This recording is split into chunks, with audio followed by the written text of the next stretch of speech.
안녕하십니까. 이 시간에는 국정원 대공수사권이 폐지가 되면은 그 간첩 종북 세력 천국이 된다는 그 기사 내용을 소개를 해드리겠습니다.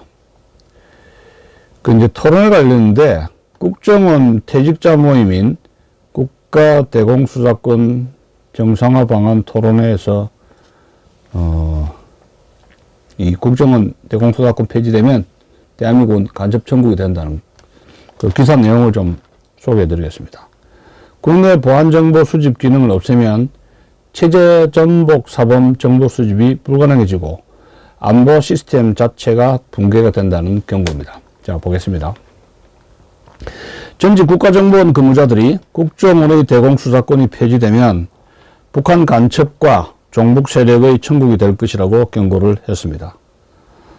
또 국정원의 국내 보안 정보 수집 기능이 폐지되면 내란 선동 사건 등 체제 전복 사범에 대한 정보 수집도 거의 불가능해져 안보 시스템 자체가 붕괴될 것이라는 우려까지 나오고 있습니다. 국정원 퇴직 직원 모임인 양지회는 29일 국가대공수사권 정상화 방안 토론회를 열고 국정원의 기능 축소가 가져오게 될 부작용에 대해서 여러 의견을 교환을 했습니다. 3월 29일 토론회를 열었습니다. 이날 발표자들은 국정원에서 경찰로 대공수사권이 이전될 경우 정보와 수사가 분리되어 간첩 검거가 어렵게 될 것이라고 우려를 표명했습니다. 국무총리실 소속 경찰제도 발전위원장 겸 바른사회 시민사회 공동대표인 박인환 변호사는 발제문에서 북한 간첩의 90% 이상이 외국을 통해 침투하지만 경찰은 해외 대북 정보망이 전혀 없고 해외에서의 정보 수사 활동이 금지되어 있어서 정보와 수사가 분리되면 간첩 색출과 검거가 더욱 어렵게 된다고 자신의 의견을 밝혔습니다. 그 맞는 말이죠.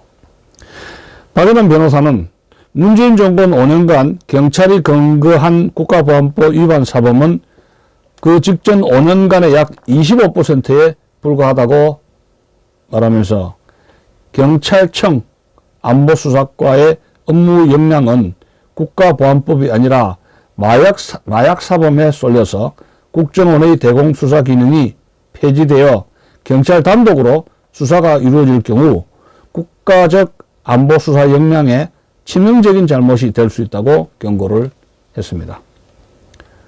박인환 변호사는 독일 통일 전 서독에 파견된 동독의 간첩이 약 4,000명으로 추산되었으나 통일 후 4만 명으로 확인되었다며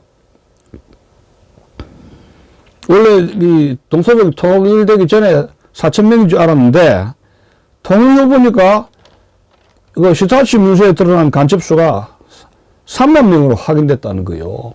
서독을 위해서 압력하는 동독을 위해서 압력하는 서독의 동독인 출신 간첩들이 동독을 위해서 서독에서 압력하는 간첩 숫자가 3만 명이나 됐다는 겁니다. 동서독 통일 이전에 3만 명. 그 시타치 문서에서 밝혀진 거예요. 3만 명이 작은 게 아니죠. 국가안보 관련 범죄자들은 육체적, 정신적, 기술적 이념과 사상적으로 최고의 전문가들로 범행수법은 물론이고 수사와 재판에서의 대응까지도 염두에 두고 철저하게 훈련받는 등 주도 면밀한 판단하에 범죄를 자행하기에 대공수사에 어려움이 있다고 지적을 했습니다. 그러면서 갈수록 엄중해지는 안보 상황에서 지난 60년 이상 장기간 구축된 국정원의 대공정보와 수사 시스템의 와해를 막아야 한다고 경고를 했습니다.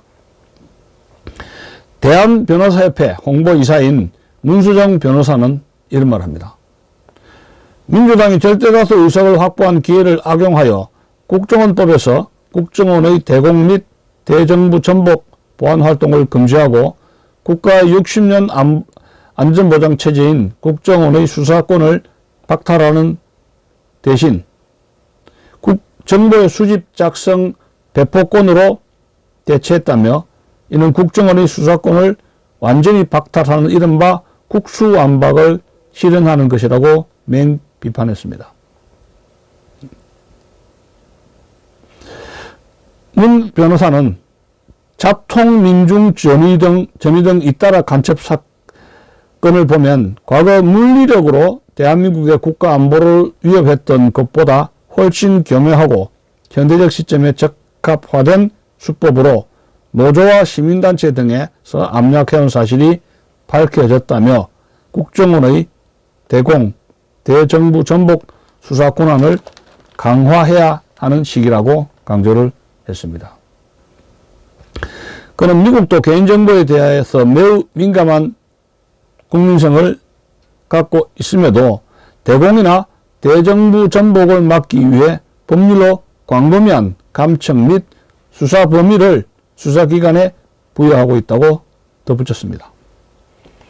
장종한 양지회장은 일사말을 통해 지난 60여 년간 북한의 대남적화 기도를 분쇄하며 국가안보의 보루 역할을 해온 국정원의 대공수사권 폐지는 국가안보를 허물고 국가정보기관을 무력화하는 이적 행위라는 점에서 국정원 전직들의 깊은 분노와 우려를 자아내고 있다고 말하면서 국정원 전직 요원들은 남은 기간 동안 대공수사권 정상화를 통해 국가안보를 바로 세우겠다는 절체절명의 사명감에 근본 전문가 토론회를 개최하게 되었다고 밝혔습니다.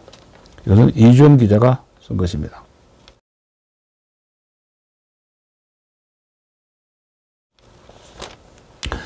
자, 그러면 그것과 연관된 간첩 소식,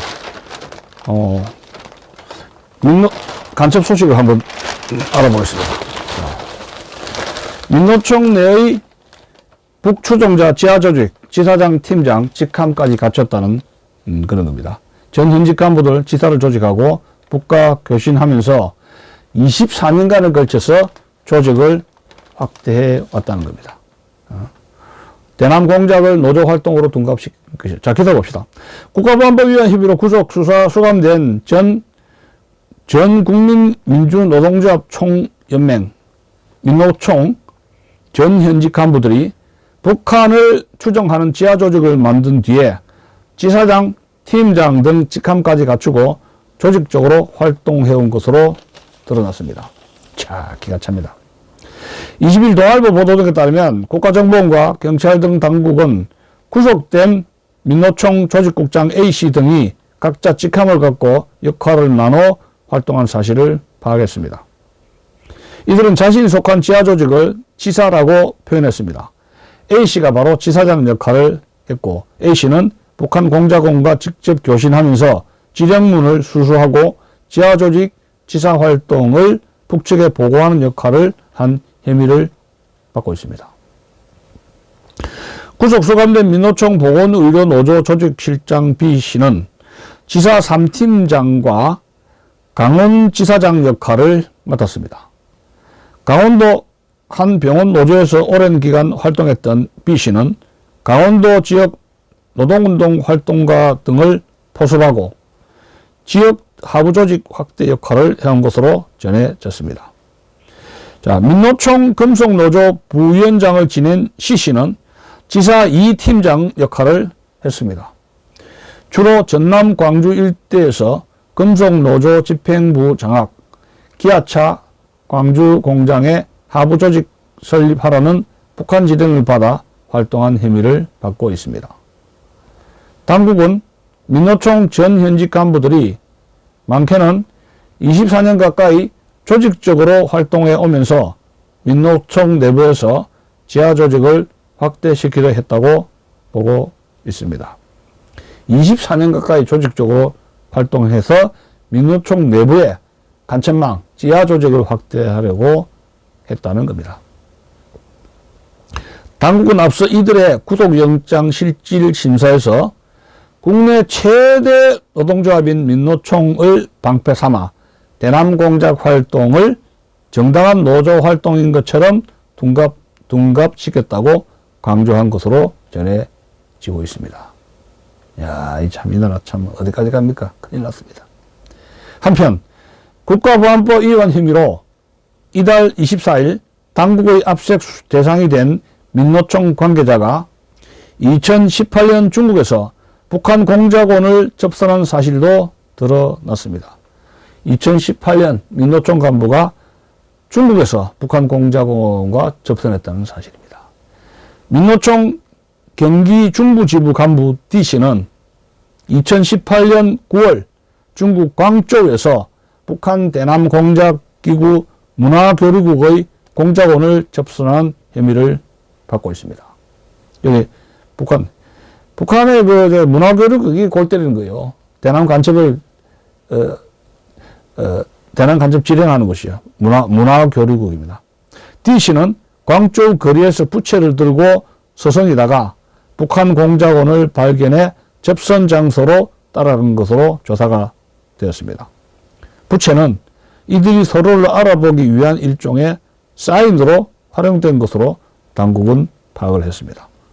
자, 당국은 D씨가 조직국장 A씨의 하부망인 것으로 보고 있는데 A씨 역시 2018년 9월 중국 광저우로 출국한 기록이 파악된 것으로 전해지고 있습니다. 이것은 이한솔 기자가 쓴 기사입니다. 자, 대한민국은 바야흐로 간첩 천국이 되었는데 윤석열 정권이 전국에 이렇게 압력하고 있는 간첩망을 과연 일거에 일망타진할 수 있을까? 국민의 관심이 초미의 관심사로 등장하고 있는 것입니다. 안녕히 계십시오.